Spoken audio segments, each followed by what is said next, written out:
গত 5 দিনেও কিন্তু আমরা 3 জন মানুষ বের হয়ে এসছে সিক্রেট ডিটেনশন সেল থেকে, কিন্তু আমরা আমাদের ভাইদেরকে ফেরত পাইনি। আমরা জানতে চাই আমাদের ভাইদের কি হয়েছে। তো আমাদের নতুন যেই উপদেষ্টারা এসছেন তাদের কাছে অনেক আশা,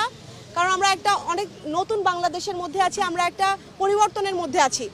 আমাদের প্রত্যেকের যে আশা, প্রত্যেকটা মা বোনেরা যেটা নিয়ে কথা বলছেন, আমাদের 3টা দাবি ছিল, 3টা কথা ছিল, যেন যারা এই অপরাধ করেছে জিয়াউল হাসানের মতো তাদেরকে অ্যারেস্ট করা হোক 24 আওয়ার্সের মধ্যে, তাদেরকে জিজ্ঞাসাবাদ করে গুমের ঘটনাগুলোর সত্যটা আমাদের পরিবারের কাছে অফিসিয়ালি দেওয়া হোক, এবং প্রত্যেকটা আয়নাঘরের মতো যে গুম করা হয়েছে বন্দি তাদেরকে মুক্ত করে দেওয়া হোক, স্বজনদের কাছে যেন তাদেরকে ফিরিয়ে দেওয়া হয়, এবং প্রত্যেকটা কেসকে, প্রত্যেকটা ঘটনার যেন বিচারের আওতায়